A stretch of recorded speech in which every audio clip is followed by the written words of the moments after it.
Michael Carter spent most of his childhood hoping to hear four simple words from his parents. "We are proud of you." But those words never came. His father, Robert Carter, believed praise made people weak. His mother, Susan Carter, always found something to criticize.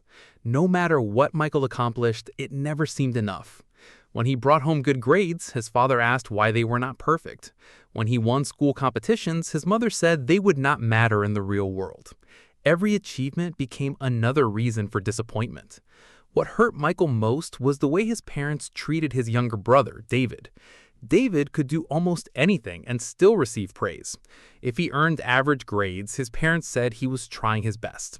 If Michael earned the same grades, he was called lazy and told to work harder. Over time, Michael began feeling like a stranger in his own home. At 16, he got a part-time job at a local car wash. The work was tiring, but he had a goal. For months, he saved every dollar he earned. While other teenagers spent money on clothes and entertainment, Michael kept saving.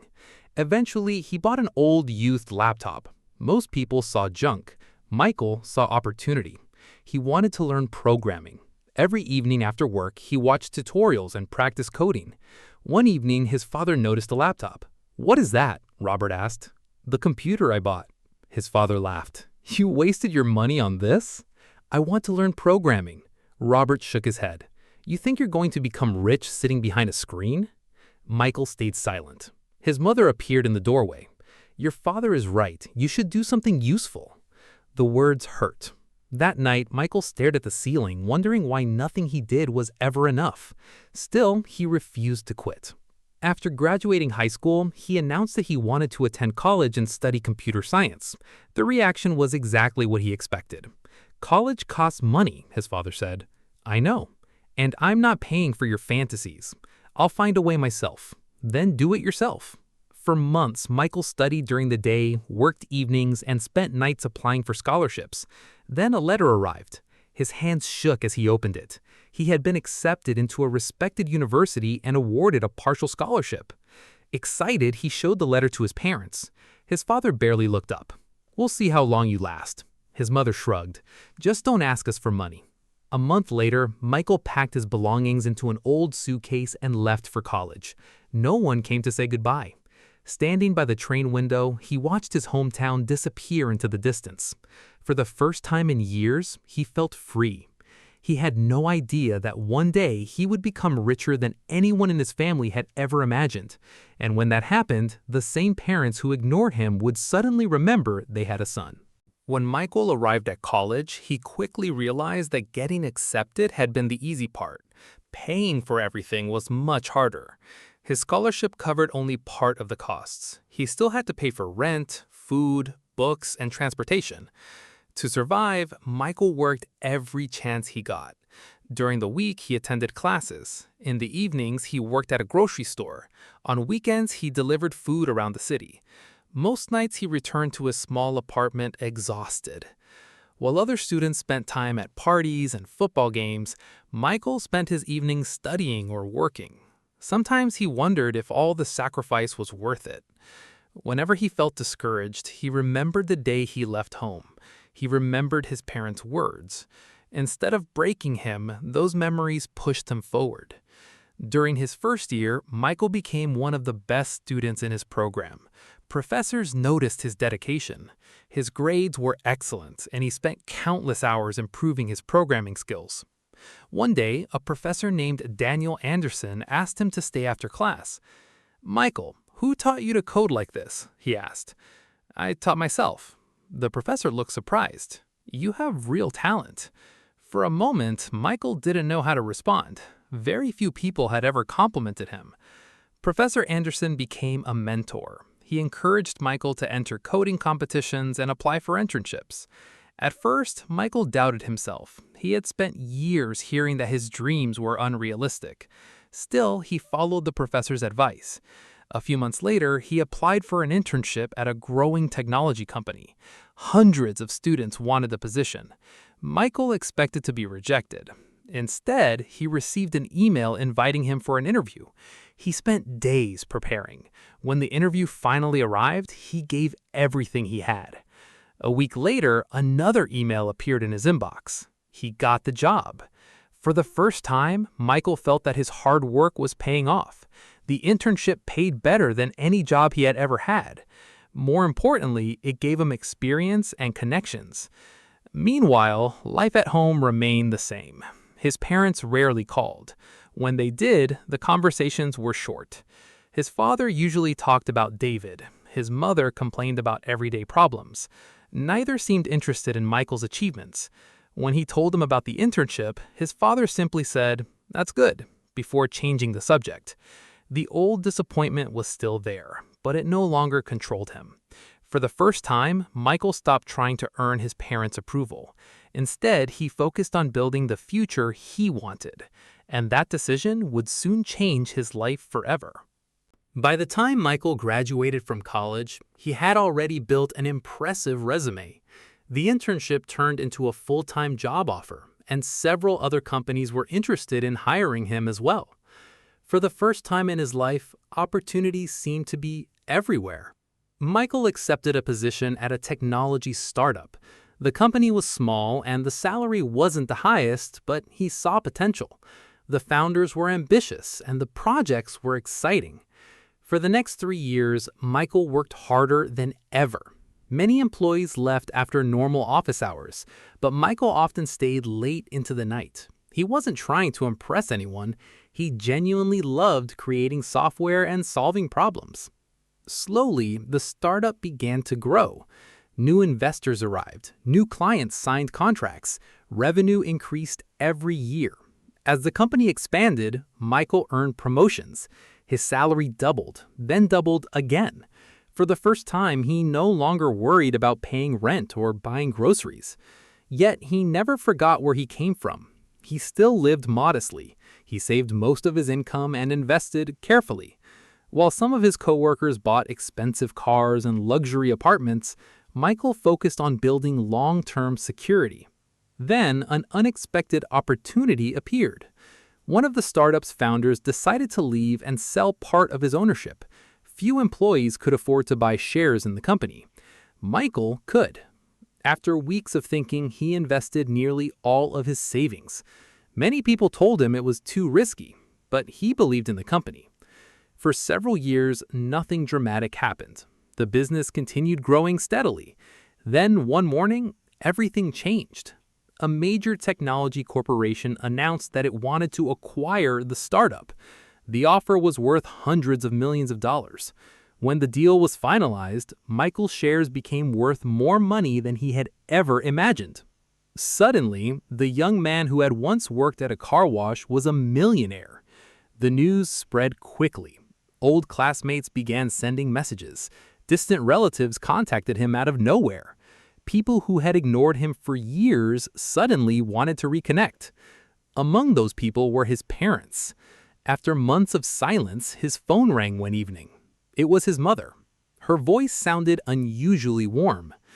"Michael, sweetheart, how have you been?" The question felt strange coming from her. For years, she had rarely asked about his life. They talked for a few minutes. She asked about his work, his apartment, and his future plans. A few days later, his father called too.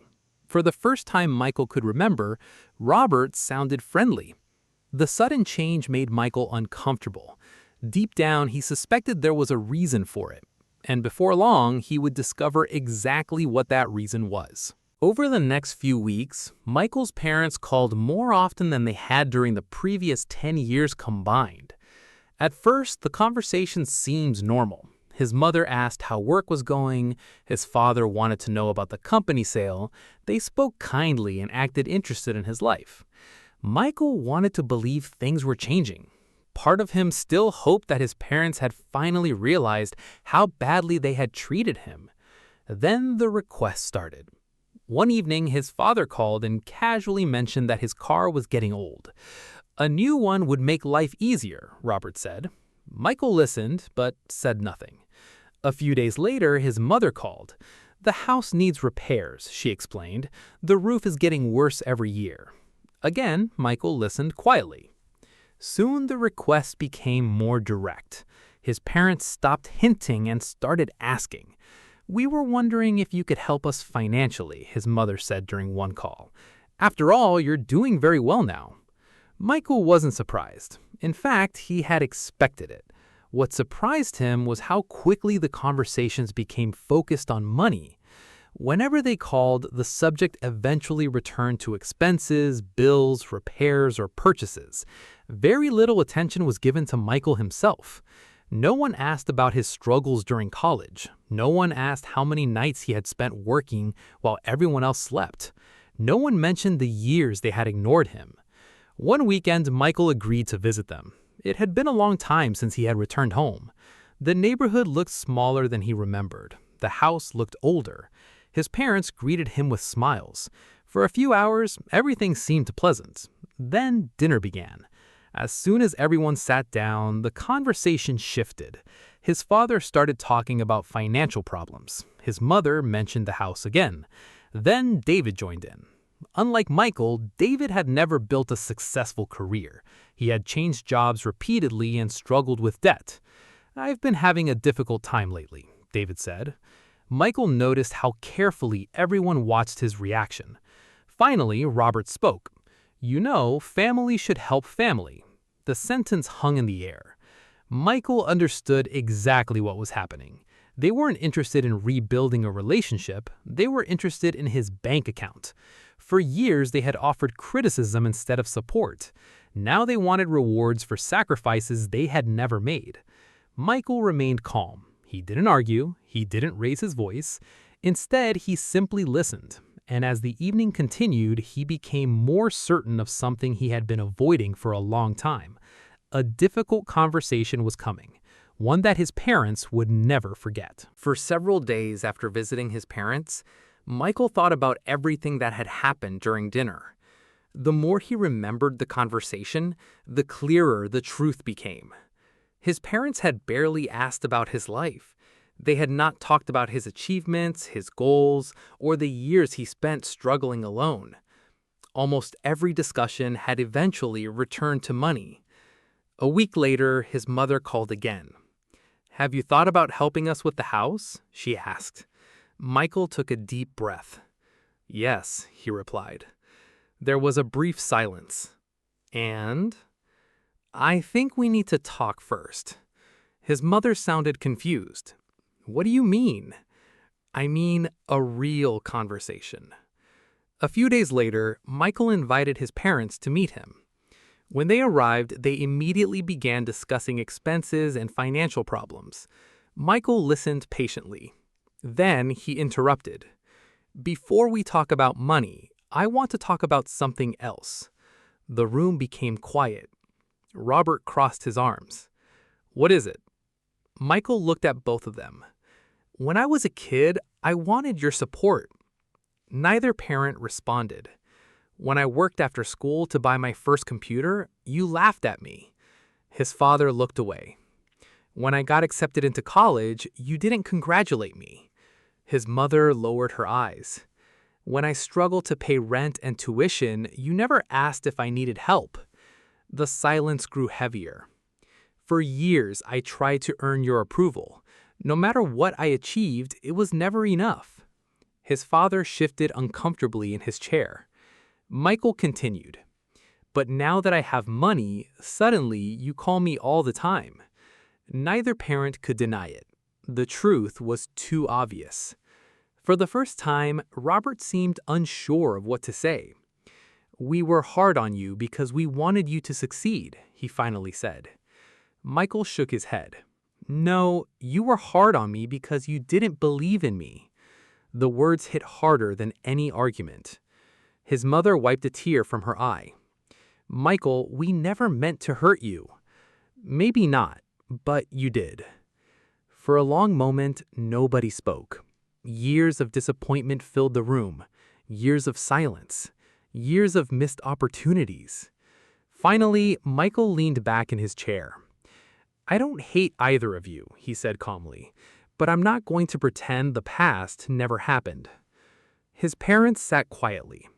For the first time in many years, they were forced to hear the truth. And deep down, they knew he was right. After that conversation, Michael didn't hear from his parents for several weeks. For the first time, the silence didn't bother him. He had finally said everything he had carried inside for years. The anger, disappointment, and sadness were no longer trapped in his mind. Life continued moving forward. Michael focused on his business investments and personal projects. His wealth continued growing, but money no longer excited him the way it once had. He had already proven to himself that he could succeed. One evening, his phone rang. It was his mother. Her voice sounded different. Not demanding, not manipulative, just tired. "Michael," she said softly, "can we talk?" He agreed. During the conversation, she didn't ask for money once. Instead, she apologized. Not for a specific event, not for a single comment, for years of neglect. She admitted that she and Robert had spent so much time comparing their children that they had failed to see who Michael really was. For the first time, he heard genuine regret in her voice. A few days later, his father called as well. Robert was never a man who expressed emotions easily. The conversation was awkward. There were long pauses, several unfinished sentences. Then, unexpectedly, Robert said something Michael had waited his entire life to hear. "I was wrong about you." Michael stayed silent. His father continued. "I thought your dreams were unrealistic. I thought you would fail. I should have supported you instead." The words were simple, but they carried years of meaning. For a moment, Michael remembered the teenager sitting alone in his bedroom with an old laptop, trying to prove that his dreams mattered. He wished that version of himself could have heard those words. "You can't change the past," Michael finally said. "I know," Robert replied, "but you can change what happens next." The relationship didn't become perfect overnight. Years of pain don't disappear in a single conversation. Trust had to be rebuilt slowly. Some wounds needed time to heal. But for the first time, both sides were trying. Months later, Michael visited his parents again. The atmosphere felt different. There were no discussions about money, no hidden requests, no pressure. Just conversation. Just family. As they sat together that evening, Michael realized something important. Success had never been about becoming rich. The money was only a result of his hard work. His real victory was surviving the years when nobody believed in him, and continuing anyway. Because sometimes the people who doubt you the most are the ones who make your success possible. And sometimes the greatest achievement is not earning millions. It's proving to yourself that you were right to believe in your dreams all along. A year passed. Michael's relationship with his parents was still not perfect, but it was better than it had ever been. The constant request for money had stopped. His mother called just to ask how he was doing. His father occasionally shared stories from his day. For the first time, their conversations felt genuine. One afternoon, Michael received an invitation from his old high school. The school wanted him to speak to students about success, perseverance, and building a career. At first, he considered declining. Then he remembered what it felt like to be a teenager with big dreams and very little support. So he accepted. On the day of the event, hundreds of students filled the auditorium. Many looked nervous about their futures. Others seemed uncertain about what they wanted from life. Michael stepped onto the stage and looked at the crowd. He could almost see his younger self sitting among them, a kid with dreams, a kid nobody believed in. During his speech, he talked about hard work, failure, and persistence. He described long nights studying, difficult jobs, rejection, and self-doubt. Then he shared the most important lesson he had learned. "Never let someone else's opinion become your future," he told them, "even if those opinions come from people you love." The room became silent. Many students listened carefully. Some even took notes. When the speech ended, the audience stood and applauded. As Michael walked off the stage, he noticed two familiar faces in the back row. His parents. They had come without telling him. His mother was smiling. His father looked emotional. After the event, they met outside. For a moment, nobody spoke. Then Robert placed a hand on Michael's shoulder. "We're proud of you." Michael froze. For most of his life, he had imagined hearing those words. As a child, he needed them desperately. As an adult, he no longer depended on them. But hearing them still meant something. Not because he needed validation, but because they were finally sincere. His mother hugged him. "We should have said that years ago," she whispered. Michael smiled. "Maybe, but you're saying it now." As they stood together, he realized the story of his life was no longer about rejection.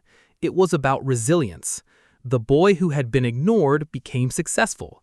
The son who received little support built his own future.